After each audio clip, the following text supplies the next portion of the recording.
Assalamualaikum warahmatullahi wabarakatuh. Selamat pagi menjelang siang anak-anakku semua. Bagaimana kabar kalian pada pagi hari ini? Alhamdulillah, semoga selalu sehat walafiat, selalu bahagia dan selalu semangat dalam belajar. Jangan lupa untuk selalu menjaga kesehatan ya. Oke. Sebelum kita memulai materi pembelajaran pada pagi hari ini, alangkah lebih baiknya kita berdoa terlebih dahulu sesuai dengan keyakinannya masing-masing. Berdoa mulai.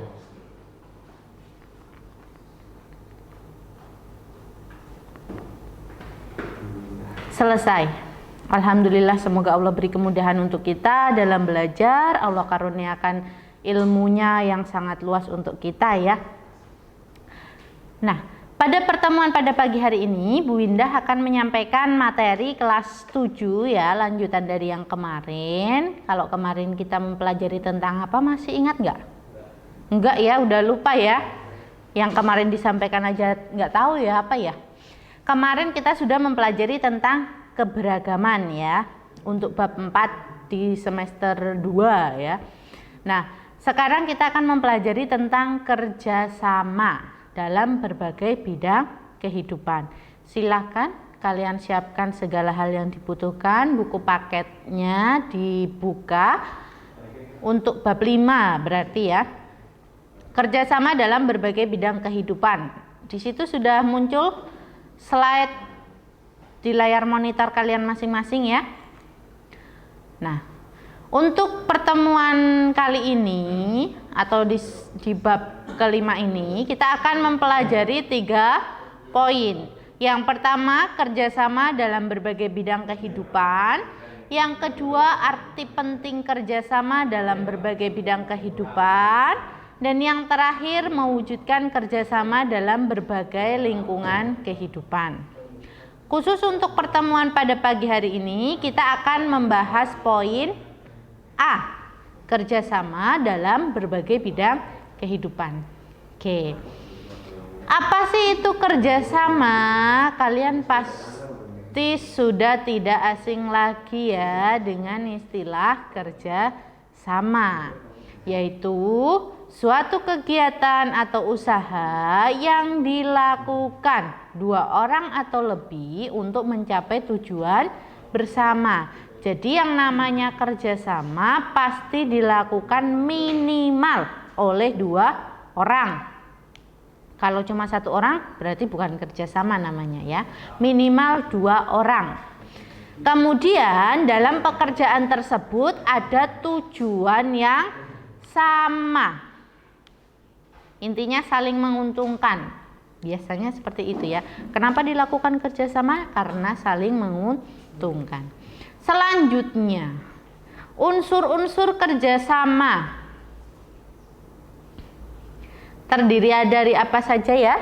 Yang pertama ada subjek atau pelaku yang lebih atau sama dengan 2 orang ya. Itu unsur yang pertama. Jadi sesuatu yang harus dipenuhi untuk bisa tercapai yang namanya kerjasama. Itu yang pertama ada subjek atau pelakunya minimal 2 orang, lebih banyak lebih bagus. Yang kedua, memiliki tujuan atau target yang sama. Jadi yang namanya kerjasama biasanya itu punya tujuan atau target yang sama yang ingin dicapai, makanya dilakukan kerjasama. Kalau tujuannya berbeda biasanya susah ya, nggak akan terjadi kerjasama karena punya tujuan masing-masing. Yang ketiga, adanya kegiatan atau aktivitas yang dikehendaki bersama. Jadi ada dorongan dari hati untuk melakukan kegiatan tersebut secara bersama. Yang keempat, dilakukan dalam jangka waktu tertentu. Jadi enggak selamanya ya biasanya. Jadi ada batasan-batasan waktunya. Oke. Aduh, ini dikerjani orang ya. Oke. Selanjutnya, kenapa sih kerjasama itu penting dilakukan ya? Yang pertama, menghargai pendapat orang lain. Apa hubungannya kerjasama sama menghargai pendapat orang lain? Nah, biasanya yang namanya kerjasama itu kan ada sesuatu yang dibahas atau yang ingin dilakukan ya. Nah, dalam membahas itu juga harus ada apa ya namanya kesinambungan antara satu orang dengan orang yang lain. Kalau kita nggak bisa menghargai pendapat atau masukan dari orang lain, maka tidak akan mungkin bisa terjadi kerja sama. Yang kedua, kerjasama itu menunjukkan sebuah tanggung jawab. Jadi yang namanya kerjasama itu enggak apa ya namanya, kita kan pasti punya kesadaran, oh ya saya harus melakukan ini supaya bisa tercapai dalam kelompok tersebut, kan seperti itu ya. Ada tanggung jawab, beban tanggung jawab sendiri dalam setiap individu untuk menyelesaikan tugasnya sesuai dengan bagiannya masing-masing. Yang ketiga, kerjasama itu menumbuhkan sikap kebersamaan. Sesuatu yang dikerjakan secara bersama-sama itu akan menumbuhkan sikap kebersamaan, sikap kekeluargaan, ya kan? Jadi saling saling menyayangi, saling menghargai satu sama lain dalam melakukan sebuah kerja sama. Yang keempat, yang namanya kerjasama itu biasanya menumbuhkan kepedulian kita terhadap sesama. Jadi kalian harus bisa menumbuhkan sikap atau semangat kerjasama ini dalam kehidupan sehari-hari.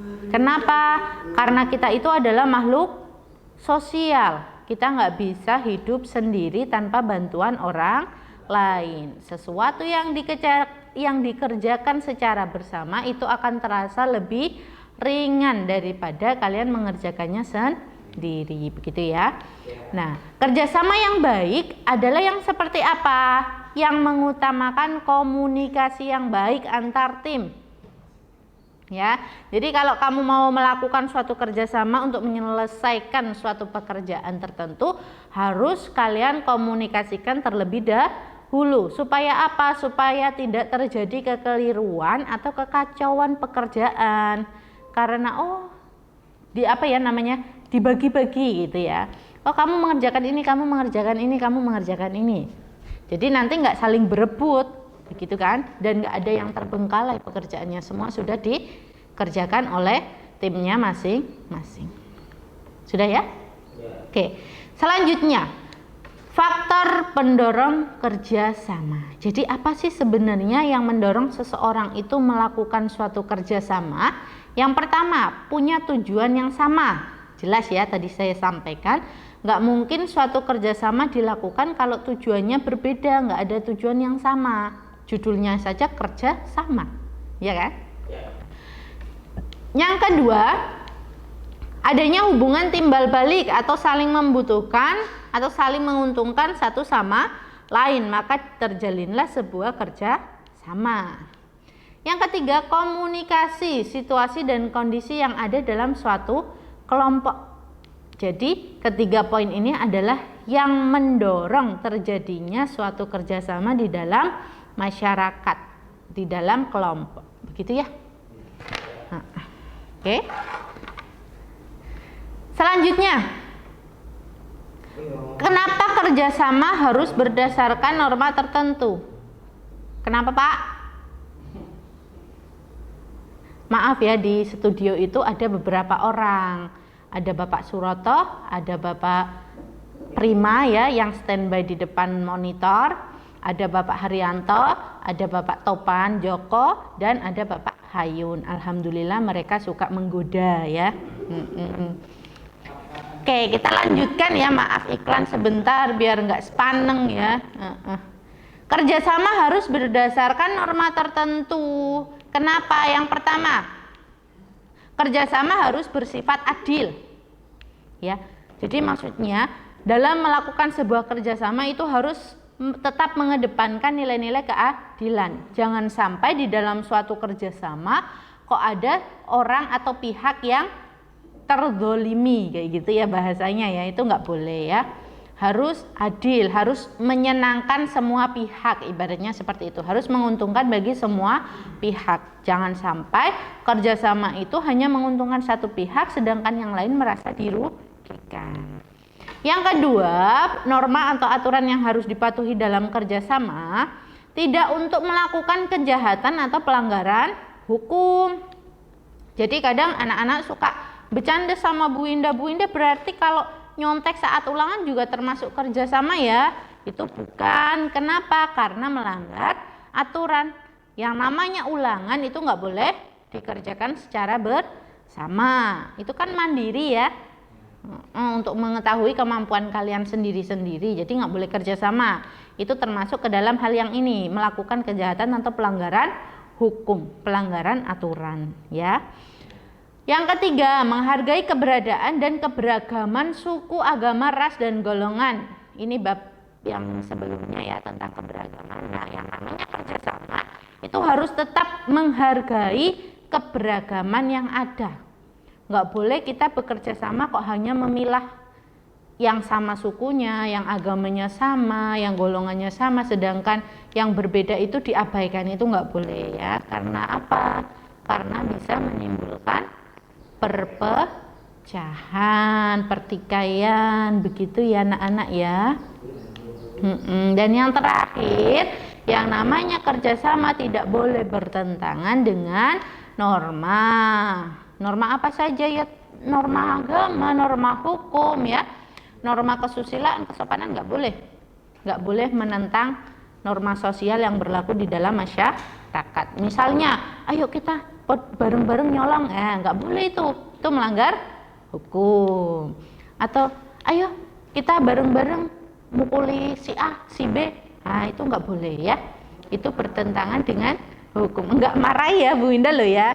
Bu Indah memberi peringatan keras ini loh ya, nggak boleh. Keras, nggak empuk ya. Empuk roti lah Pak ya. Nah ini apa ya? Oh, kepotong ya anak-anak ya. Jadi beberapa istilah kerjasama di beberapa daerah di Indonesia. Kalian bisa cari sendiri istilahnya ya. Di sini sudah saya sampaikan beberapa. Kalau di Sumatera Utara, kerjasama itu dikenal dengan istilah Marsyalapari. Ya. Kalau di Sumatera Barat, namanya Manunggal Sakato. Itu sama saja kerjasama ya. Kalau di Jawa itu biasanya dikenal dengan istilah gugur gunung. Itu kerjasama. Di NTT, di Bali, di Kaltim itu sesuai dengan namanya sendiri-sendiri, dibaca ya. Bisa membaca ya. Apa? Sudah ya? Sudahlah. Nah, beberapa sikap yang bertentangan dengan kerjasama. Maksudnya bertentangan di sini, sikap-sikap yang harus dihindari supaya bisa terjalin kerja sama. Apa itu? Satu, sikap individualisme. Apa ya? Sikap individualisme itu intinya merasa suatu sikap yang merasa bahwa dirinya itu adalah yang terbaik, tidak membutuhkan orang lain. Seneng dewean, apa-apa dewe, merasa dia itu hebat, nggak butuh orang lain. Itu sikap individualisme. Nah ini nggak baik ya. Kalau kalian punya sikap yang seperti ini, kalian tidak akan bisa melakukan yang namanya kerja sama. Kamu merasa bahwa dirimu yang terbaik dalam mengerjakan tugas, kamu yang terbaik, bisa melakukannya sendiri tanpa bantuan orang lain. Itu termasuk dalam sikap individualisme. Yang kedua, sikap eksklusivisme. Apa ya? Kalau Bu Windah mengatakan ini sikap menganggap dirinya itu adalah sesuatu yang wah, ya. Pokoknya berbeda dengan orang lain, berbeda dalam artian pemikirannya dia yang berlebihan. Wah, pokoknya aku itu adalah sesuatu yang limit edition gitu ya. Pokoknya siji-sijine wong, nggak bisa menerima kehidupan orang lain, orang gelem bareng lain, ini nggak mau dibarengi dia. Sebenarnya hampir sama, cuma kalau ini lebih ke sifat yang merasa dirinya itu berada, kaum berada, ngono kuwi lah ya. Nanti kalian bisa cari sendiri di Mbah Google kalau belum paham. Nah, beberapa bentuk kerjasama di dalam masyarakat. Silakan dibuka bukunya ya. Di sini ada 4 poin bentuk kerjasama yang Bu Winda sampaikan. Yang pertama dari sisi agama, kemudian dari sisi sosial politik, dari sisi ekonomi dan pertahanan keamanan. Landasan hukum kerjasama antar umat beragama itu bisa ditemukan dalam pasal 29 ayat 1 serta pasal 29 ayat 2. Intinya negara itu menjamin kebebasan penduduk untuk memeluk agamanya masing-masing. Contoh bentuk kerjasama dalam kegiatan umat beragama apa saja? Yang pertama, toleransi hidup beragama, saling menghargai perbedaan agama yang ada, tidak boleh memaksakan agama atau kepercayaan kepada orang lain, saling tolong menolong, bekerja sama dan tidak membeda-bedakan agama, tapi tidak untuk dalam hal keyakinan, ada batasannya ya. Kemudian dalam bidang sosial politik ini dilandasi pada sila keempat Pancasila ya. Kehidupan politik masyarakat Indonesia itu dilandaskan pada sila keempat Pancasila, kerakyatan yang dipimpin oleh hikmat kebijaksanaan dalam permusyawaratan perwakilan. Contohnya apa kerjasama di bidang sosial politik? Yang pertama, menyelesaikan masalah dengan musyawarah. Itu salah satu bentuk kerjasama dalam bidang sosial politik. Misalnya di dalam kelas kalian ada suatu masalah, nah kalian selesaikan dengan baik-baik, ngobrol, musyawarah. Itu termasuk ke dalam pelaksanaan kerjasama di bidang sosial politik. Kemudian kalau dalam lingkup negara misalnya ada yang namanya kerjasama bilateral, regional, multilateral dan lain-lain. Kerjasama antar dua negara, multilateral kerjasama antar lebih dari 2 negara. Begitu ya. Yang ketiga, kerjasama bidang ekonomi. Landasan hukumnya itu pasal 23A UUD 1945 tentang pajak dan pasal 33 ayat 1 tentang koperasi. Ini merupakan beberapa bentuk dari kerjasama di bidang ekonomi. Contohnya apa? Kalau dalam keseharian misalnya membayar uang kas, itu termasuk dalam kerjasama di bidang ekonomi. Membantu menjaga koperasi, mungkin di sekolah kamu ada koperasi, kamu ikut terlibat dalam pelaksanaannya, itu termasuk ke dalam pelaksanaan kerjasama bidang ekonomi dan sebagainya, begitu ya. Yang terakhir, kerjasama bidang pertahanan dan keamanan. Landasan hukumnya pasal 27 ayat 3 dan pasal 30 ayat 1. Intinya setiap warga negara itu wajib hukumnya untuk mengikuti bela negara serta menjaga pertahanan dan keamanan negara. Nah, contohnya apa?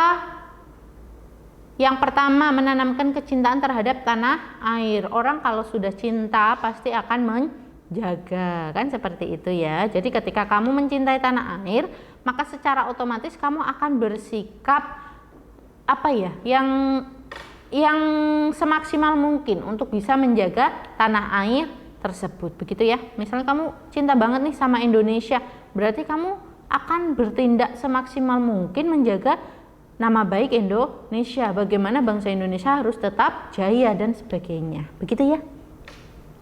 Menaati aturan yang berlaku, ini termasuk ke dalam contoh perilaku kerjasama bidang pertahanan dan keamanan. Dimanapun itu, di sekolah menaati aturan sekolah, di masyarakat menaati aturan masyarakat, bernegara menaati aturan bernegara. Itu termasuk dalam kerjasama bidang pertahanan dan keamanan. Oh, alhamdulillah sudah selesai ternyata teman-teman ya. Nah, untuk pertemuan depan kalian persiapkan tentang arti penting kerjasama dalam berbagai bidang kehidupan. Jangan lupa untuk tugas yang kemarin silakan dikerjakan, yang belum mengerjakan ya, masih ada yang belum mengerjakan, baru beberapa yang sudah mengerjakan, jadi tolong diperhatikan lagi ya. Terima kasih, sekian yang bisa Bu Winda sampaikan pada pagi hari ini. Jika banyak salah kata Bu Winda mohon maaf. Jangan lupa like, subscribe, dan komen di channel TV SMP Negeri 1 Ponorogo. Wassalamualaikum warahmatullahi wabarakatuh.